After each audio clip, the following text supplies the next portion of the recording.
안녕하십니까. 우리 동네 머니코치의 정재익입니다. 2019년도 연말정산 그 두 번째 시간. 오늘은 지난주에 이어서 연말정산의 두 번째 단계를 알아보겠습니다. 지난주 어디까지 했죠? 총소득에서 각종 소득공제를 쭉 빼고 난 다음 그 과세표준에 각각의 세율을 곱한 그래서 나온 산출세까지 나온다 이 말씀을 드렸습니다. 자, 그러면 일단 첫 번째 세금이 한번 나왔습니다. 이 산출세액에서 세금을 구체적으로 또 얼마씩 빼주는가 이 단계가 남아있는데 바로 오늘 알아볼 세액 공제가 되겠습니다. 이 세액 공제에는 여러 가지가 있는데요. 그 중에서 여러분들이 많이 챙겨보셔야 될 것들 위주로 설명을 좀 드리겠습니다. 첫 번째 세액 공제 항목은 바로 연금저축, IRP, DC형 퇴직연금에 가입하신 분들이 본인이 1년간 납입한 돈에 대해서 적게는 12%, 많게는 15%까지 공제받을 수 있는 연금저축 세액공제가 되겠습니다. 예를 들어서 어떤 직장인이 1년간 100만 원을 본인의 연금저축 계좌에다가 넣었다. 그리고 이분의 급여가 총소득이 5천만 원이다 라고 한다면 100만 원에 대해서 15%를 세액공제 받을 수 있습니다. 즉 100만 원에 15%면 얼마죠? 15만 원이죠. 그러니까 그 15만 원만큼을 세금을 빼준다. 이런 개념이 되겠습니다. 이 연금저축과 IRP, DC형 퇴직연금 같은 경우는 총 받을 수 있는 한도가 연간 700만 원까지인데요. 그 중에서도 총 급여가 5,500만 원 이하이신 분들은 15%를 세율로 공제해드리고 초과하시는 분들은 12%를 세액 공제해드리니까 함께 참고하시면 좋겠습니다. 또 그 밖에 많이도 활용하시는 것들이 있는데 바로 보험료 공제입니다. 그 중에서도 보장성 보험료 공제가 됩니다. 보험에는요 크게 두 가지가 있죠. 보장성 보험이 있고 저축성 보험이 있습니다. 예를 들면 연금보험, 또 적립형 변액보험 이런 것들은 내가 어떤 위험으로부터 보호받기, 보장받기 위해서 가입하는 보험이라기보다는 단기적으로 큰 목돈을 만들기 위해서 가입하는 보험들이니까 이런 것들은 이 보험료 공제에 해당이 안 되고 대신에 내가 아프거나 다치거나 또는 죽거나 했을 경우에 나오는 보험금 대표적인 것이 종신보험이나 실비보험, 암보험, 건강보험 것들 이런 것들은 이 보장성 보험에 해당이 되고요. 또 자동차 보험, 주택화재보험 같은 것들도 이 보장성 보험에 해당이 됩니다. 자, 그래서 이 보장성 보험에 대해서 연간 100만 원, 내가 불입한 돈 100만 원을 최대 한도로 해서 역시나 12%를 공제받을 수 있습니다. 따라서 내가 연간 보장성 보험에 100만 원을 납입을 했다 하면 12%, 즉 12만 원만큼을 세금을 또 줄일 수가 있는 것이죠.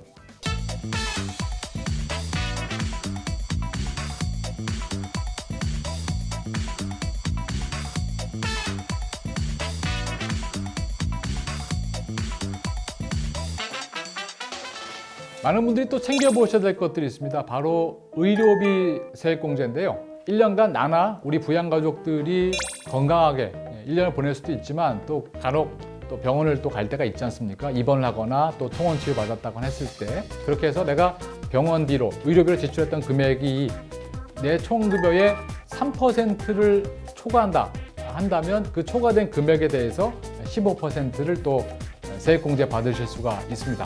예를 들면 연봉이 5천만 원이다 한다면 535, 즉 연간 150만 원 이상을 의료비로 지출했다라고 한다면 거기에 대해서 15%인 금액만큼을 세액 공제 받으실 수가 있습니다. 근데 요즘 워낙 병원 가서 치료비 내신 것들 카드 결제도 많이 하시고 또 연말정산 간소화 서비스에 대부분 다 들어오기 때문에 여러분들이 따로 챙기실 필요는 없습니다. 그렇지만 한번 그 간소화 서비스를 한번 보시고 혹시라도 누락된 것이 있다라고 한다면 해당된 병원 문의하셔서 데이터를 받아보실 수 있도록 하시는 게 좋고요. 또 여기에 올라오지 않는 의료비 공제 항목들이 있습니다. 대표적인 것이 바로 안경인데요. 안경이나 컨택트 렌즈를 어떤 미용 목적이 아니고 시력 교정용으로 구입을 했다라고 한다면 거기에 대해서도 1인당 50만 원까지 또 의료비 공제 대상이 되니까 안경 쓰시는 분들, 렌즈 쓰시는 분들은 꼭 해당되는 안경점에 문의하셔서 확보해 놓으시는 게 좋겠습니다. 또 하나 세액공제 항목이 있는데 교육비 공제입니다. 본인이나 또 부양가족들 중에 교육비를 지출했던 것에 대해서 공제를 해드리는데요. 만약에 취약 전 아동이다라고 한다면 유치원에 갔거나 어린이집에 갔거나 또 이렇게 했을 때 들어갔던 비용에 대해서는 교육비 공제 항목이 됩니다. 그런데 공교육, 그러니까 초등학교부터 고등학교 때까지 공교육에 들어갔던 비용들에 대해서는 교육비 공제가 됩니다만 흔히 말하는 사교육, 학원비로 지출을 많이들 하시는데 이런 사교육비에 대해서는 교육비 공제가 되지 않는다는 점을 좀 유의하시면 좋겠고요.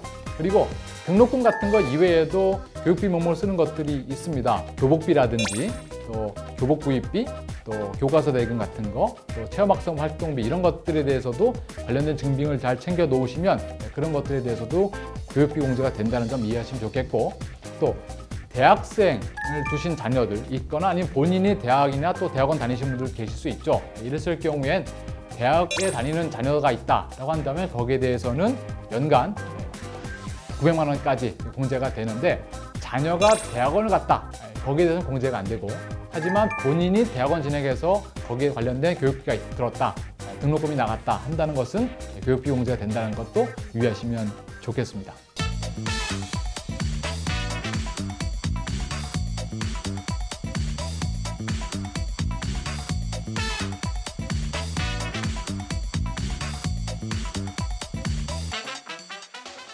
세액공제 중에 또 하나가 있습니다. 바로 기부금인데요.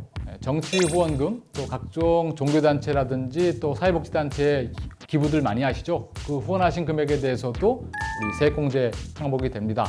요즘 대부분의 기관들에서 어지간한 것들은 간소화 서비스에다 자료를 올려주시기 때문에 그 내용 확인해 보시고 혹시 누락된 부분이 있으시면 별도로 관련된 서류를 챙기시면 되겠고요.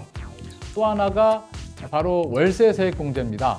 월세 사시는 분들 그 월세에 대해서 공제를 해드리는데, 여기는 조건이 몇 가지 있으니까 꼭 좀 따져보셔야 되겠습니다. 무조건 해드린 것은 아니거든요. 월세 세액 공제는 일단 조건이 이렇습니다. 근로자여야 되고요. 연간 총소득이 7천만 원 이하여야 됩니다. 즉 연봉 1억 뭐 이렇게 된다 하시는 분들은 월세 세액 공제 대상이 안 되시는 거예요. 총급여 7천만 원 이하, 무주택, 세대주, 이 조건 일단 기본적으로 갖춰지셔야 되고요. 그리고 내가 그러면 월세 살고 있는 집이 또 아주 비싼 집, 뭐 너무 호화로운 집 이러면 또 공제가 안 됩니다.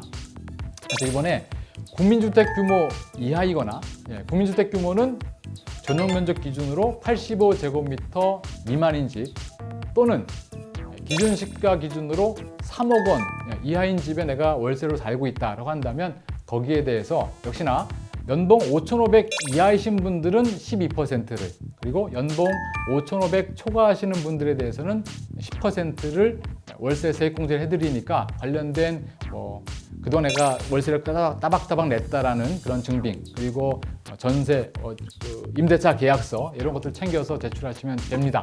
1년에 한 달치 정도는 월세로 냈던 금액에 대해서 공제받으실 수 있으니까 꼭 좀 챙겨보시면 되겠습니다. 오늘 제가 쭉 이런저런 설명을 많이 드렸는데요. 복잡하시죠, 솔직히. 그래서 이렇게 다양한 케이스들이 많기 때문에 일일이 저희가 다 설명을 드리기는 어렵습니다. 그래서 좋은 팁 하나 알려드릴게요.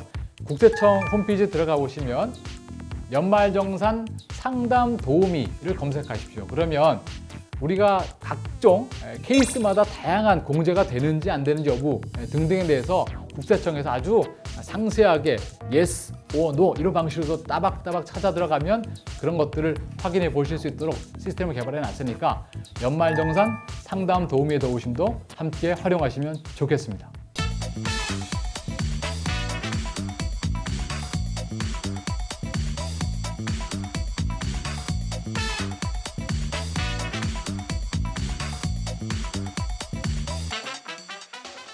자, 이렇게 해서 아까 최초에 말씀드렸던 산출했던 세액에서 지금 쭉 말씀드린 각종 세액 공제들이 쭉 빠지고 나면, 그러면 산출세액에서 각종 세액 공제들을 빼고 나면 그 금액이 바로 최종적인 결정세액이 됩니다. 자, 이 결정세액을 가지고 그동안 내가 1월 달부터 12월 달까지 냈던 원천징수에서 냈던 세금이 있을 거 아니겠습니까? 그 총합과 비교를 하는 겁니다.